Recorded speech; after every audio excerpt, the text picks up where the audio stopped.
Halo semua, nama saya Muhammad Aljika, saya seorang web developer. Kali ini saya mau membagikan demo hasil proyek yang saya telah kerjakan, yaitu sistem manufaktur berbasis web yang saya buat menggunakan Laravel 12 dan juga Tailwind CSS dan sedikit Alpine JS untuk sidebar dan juga dropdown seperti ini.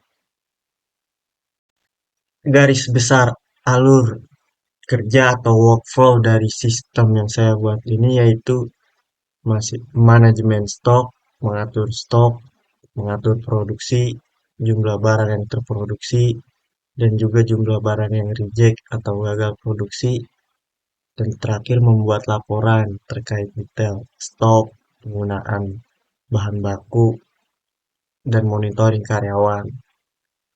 Sistem ini juga dilengkapi dengan role-based access control, yaitu pada kasus ini saya menggunakan staff dan juga admin atau manajer.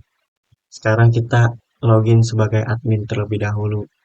Kita mau lihat fitur apa aja sih yang ada di bagian admin dan apa saja sih yang bisa admin lakukan.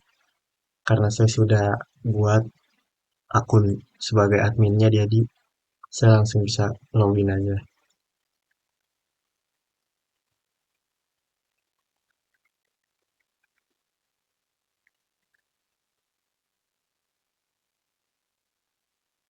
Di bagian admin, admin bisa mengelola produk, mengelola bahan baku atau material, membuat resep bahan baku untuk sebuah produk dan juga membuat perintah kepada staff untuk mengerjakan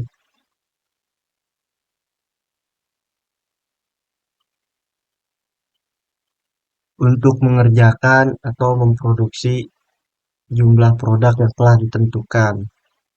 Di sini juga admin bisa memantau stok barang yang masuk dan juga keluar. Kemudian admin juga bisa memantau penggunaan material, penggunaan bahan baku utama, bisa melihatnya secara detail juga siapa yang menggunakannya, karyawan siapa yang menggunakannya, itu detail lah sudah tercatat di sini. Terus juga admin bisa memantau produk apa saja jumlah produk yang terproduksi dan jumlah produk yang gagal diproduksi dan juga apa siapa yang membuat produk tersebut. Bisa terlihat di sini kapan produk itu dibuat, bisa terlihat juga di sini. Admin juga bisa melihat daftar PO yang dibuat oleh staff dan admin bisa mengapprove atau menerima status dari PO yang diajukan oleh staff atau karyawan. Ketika admin bisa meng-cancel PO dan juga menerima PO tersebut. Di sini coba kita contohkan di mana PO dari sebuah staff, dari seorang staff ini kita cancel. Nanti kita lihat status berhasil diupdate. Kita lihat di bagian staffnya itu seperti apa. Ya, di bagian work orders ini, admin bisa membuat perintah untuk melakukan produksi produk dengan jumlah ketentuan yang telah ditentukan oleh admin atau manajer tersebut. Kita beri contoh nih. Contohnya, kita pilih produknya apa namanya, kuantitinya, jumlahnya berapa. Kita masukkan 100, plannya, jadwalnya kapan, tujuannya kapan, create. Nah, status masih planned, berarti belum dikerjakan oleh karyawan. Kita lihat bagaimana yang ditampilkan di bagian staff atau karyawan ketika login sebagai staff. Kurang lebihnya sistem bagian admin seperti ini ya.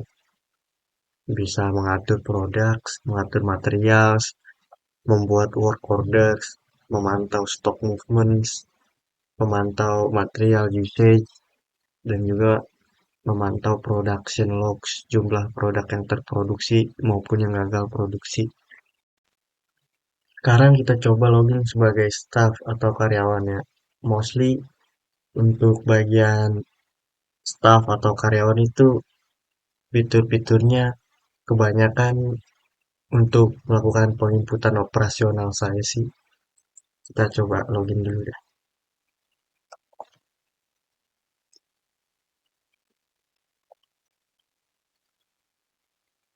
Nah, ketika berhasil login langsung ditampilkan eh, jadwal atau data untuk pekerjaan yang perlu dikerjakan dan sedang dikerjakan, sudah dikerjakan maupun gagal dikerjakan. Seperti yang terlihat di dashboard ini, ada kodenya produk apa yang perlu dibuat, berapa target jumlah yang harus dibuat, dan kapan harus dibuatnya.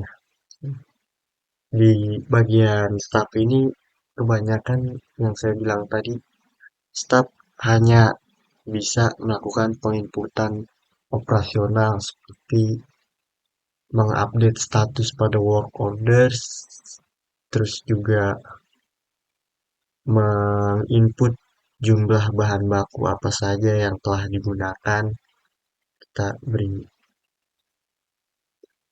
contoh aja, misalkan yang kita gunakan yaitu gula pasir, kuantitinya satu, yaitu 1 liter, simpan, masuk ya.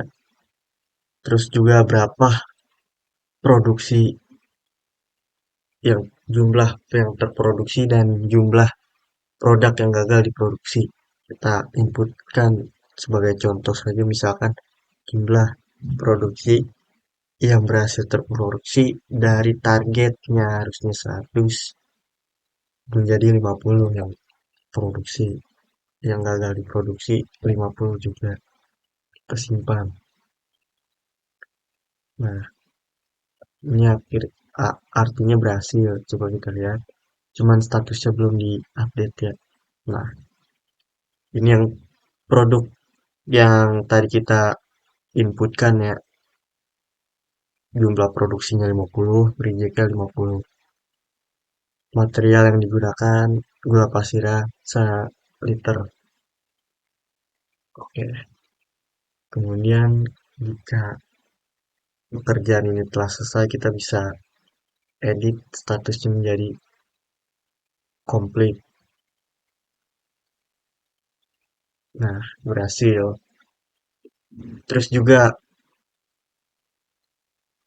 karyawan atau staff bisa membuat purchase orders, mengajukan ya apa saja nih bahan baku yang perlu dibeli itu. Juga sama supplier yang mana nih yang yang kita pakai buat pembelian bahan bakunya itu. Contoh kita buat purchase order supplier Taruma, tanggal ordernya 18, materialnya mangga, jumlahnya 50, 2 kilo lah, seharga satuannya misalkan 5.000, kesimpan. Nah, purchase order atau PO berhasil dibuat, statusnya masih pending soalnya belum ada respon dari bagian admin atau bagian manajer.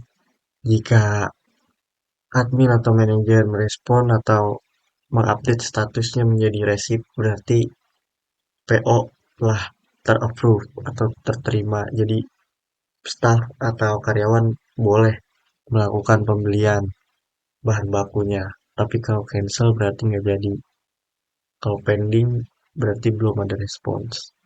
Kurang lebihnya dari fitur yang ada pada bagian staff seperti ini ya, masih simple banget tapi berguna banget buat bisnis-bisnis kecil maupun menengah.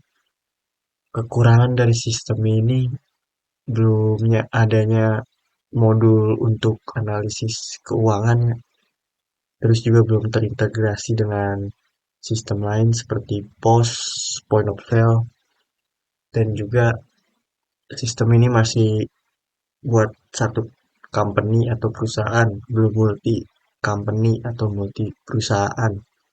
Kedepannya bakal ada pengembangan lagi sih dari saya, terutama di bagian analisis keuangan supaya ada modul keuangannya, perusahaan bisa menganalisis keuangan dari sistem ini. Ya, kurang lebihnya seperti itulah sistem atau project yang telah saya buat. Kurang lebihnya mohon maaf. Wassalamualaikum warahmatullahi wabarakatuh.